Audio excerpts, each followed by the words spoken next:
안녕하세요. 두꺼빌더입니다. 다들 역도화가 없으면 스쿼트 자세가 안 나오시는 분들이 많으실 겁니다. 저 또한 그랬고 오랜 시간 역도화를 신고 스쿼트를 진행하였습니다. 하지만 항상 맨발로 스쿼트 하는 것을 꿈꾸었고 여러 부상들도 겹치며 더 이상 역도화를 고수할 수 없게 되었습니다. 그리고 오늘은 제가 역도화를 벗고 스쿼트를 할 수 있게 된 방법을 소개해 드리겠습니다. 총 두 편으로 나누어 진행될 예정입니다. 그럼 시작하겠습니다. 첫 번째는 바로 올바른 몸통의 안정성입니다. 중요한 것은 올바른입니다. 우리가 진행하려고 하는 스쿼트는 하체 운동이지만 무게는 상체에 올려놓습니다. 그리고 이 무게를 하체로 전달시키기 위해선 상체의 안정성이 중요하고 이 안정성은 코어의 올바른 활성화가 포인트입니다. 그리고 이 코어의 올바른 활성화의 가장 기본은 바로 복행근입니다. 복행근은 코어 근육의 가장 안쪽에 있는 근육으로서 호흡과 함께 활성화가 됩니다. 하지만 대부분의 사람들은 올바른 호흡 패턴을 가지고 있지 않고 따라서 복행근을 효과적으로 수축시키기 어렵습니다. 먼저 복행근을 수축시키기 위한 올바른 호흡법부터 알려드리겠습니다. 먼저 바닥에 편안하게 누워주어 무릎을 접어줍니다. 그 다음 몸의 힘을 다 빼줍니다. 몸의 힘을 다 뺀 상태로 코로 숨을 들이마실 건데 이때 먼저 배 쪽에 호흡을 채운다고 생각하는 것입니다. 이때 중요한 것은 배에 힘을 주어 배를 부풀리는 것이 아닌 정말 풍선에 바람 넣듯 공기를 채워 부풀어지게 만드는 것입니다. 배가 잘 움직여진다면 그 다음은 갈비뼈입니다. 갈비뼈의 앞부분에 손을 올려두어 적절한 압박을 가하고 배를 부풀린 것과 마찬가지로 호흡을 들이마셔 내밀어줍니다. 이때 중요한 점은 배가 먼저 부풀어지고 갈비뼈도 함께 부풀려지는 것입니다. 앞에 진행했던 단계는 자연스럽게 선행되는 것이 중요합니다. 갈비뼈도 잘 부풀어진다면 이제는 갈비뼈의 옆면과 옆구리 쪽에 손을 놓습니다. 동일한 방법으로 진행해 줍니다. 마지막으로 수건이나 베개를 등에 깔고 동일하게 숨을 채워 넣어 등이 부풀어지는 느낌까지 연습해 줍니다. 이 4개가 호흡을 들이마실 때 한 번에 동시에 진행될 수 있도록 연습해 줍니다. 이는 올바르게 횡격막을 사용하여 우리 몸에 잠자고 있던 호흡근들을 깨워주고 보강 및 복행근 수축을 가능하게 해주는 전초 작업이라고 생각해 주시면 됩니다. 이렇게 들이마시는 호흡이 연습이 되셨다면 이제는 내뱉는 호흡입니다. 호흡을 들이마신 뒤 끝까지 내뱉어 주는데 몸에 힘을 다 빼고 들이마신 호흡을 끝까지 내뱉어 줍니다. 이때 부풀어진 배와 갈비뼈는 자연스럽게 닫히는 느낌을 받으면서 공기를 다 빼줍니다. 그러면 미세하지만 확실하게 배꼽 아래쪽 그리고 안쪽에서 텐션이 느껴지는 것을 느낄 수 있을 겁니다. 그 텐션이 바로 복행근이 수축되었다는 증거입니다. 호흡을 내쉬는 연습을 하며 복행근을 수축하는 감을 익혀주시고 그 감이 익혀졌다면 점점 그 텐션을 호흡이 없이도 잡는 연습을 진행합니다. 이 복행근의 수축은 우리가 하는 모든 기능적인 움직임에 자연스럽게 녹아 들어가야 합니다.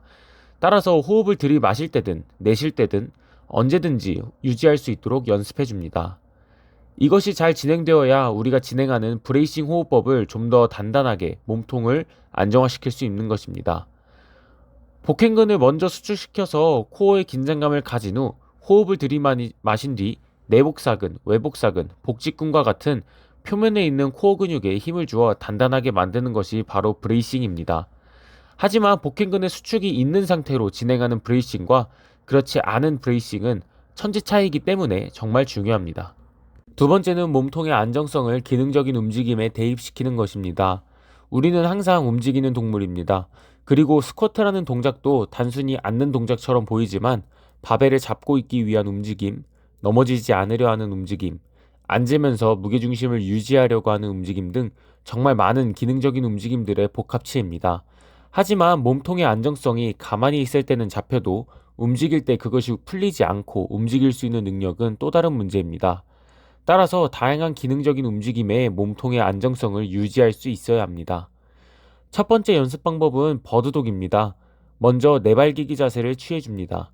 그리고 앞서 연습하였던 복행근의 수축을 동작하는 내내 유지해줍니다. 그리고 가장 중요한 것은 머리의 위치와 골반의 위치를 유지해주는 것입니다. 스쿼트라는 동작은 척추의 정렬 상태가 중요하기 때문에 팔과 다리를 함께 움직이는 버드독 동작에서 머리와 골반의 위치가 움직이면 별로 도움이 되지 않습니다.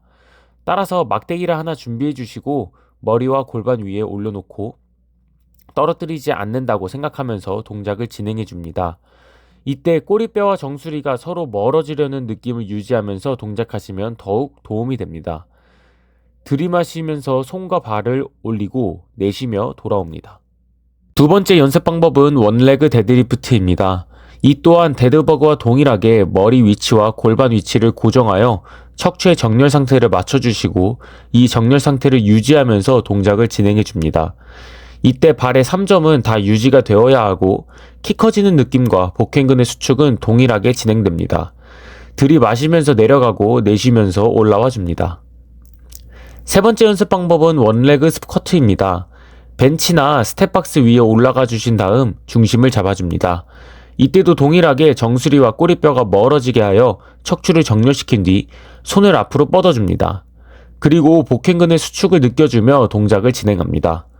밖으로 나가 있는 발은 발목을 당겨주어 뒤꿈치가 닿을 때까지 내려가 줍니다. 이때 무릎만 구부려서 진행하는 것이 아닌 고관절과 무릎을 함께 사용하여 하강해 줍니다.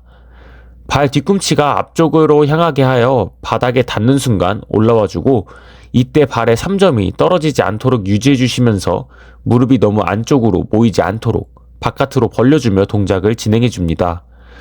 낮은 위치에서 높은 위치로 올라갈수록 난이도는 어려워지고 몸통의 안정성을 유지하기 어려워집니다. 이렇게 기능적인 움직임 그리고 스쿼트와 연관이 깊은 움직임들을 연습해주면서 스쿼트 하기 전 웜업 운동을 하시는 것을 추천드립니다. 호흡부터 시작해서 기능적인 움직임의 대입까지 순서대로 한 번에 진행하는 것이 가장 효과가 좋다고 생각합니다. 당연히 처음에는 시간이 오래 걸리겠지만 나중에는 점점 쉬워질 것입니다. 오늘은 스쿼트를 하기 전 제가 부족한 부분이었던 코어의 안정성 잡는 법과 유지하는 것이 약했기에 그 부분을 잡기 위한 방법들이었습니다. 다음 영상에서는 실질적으로 스쿼트 자체를 할 때 바꾼 부분들을 소개해 드리도록 하겠습니다. 오늘도 시청 감사합니다.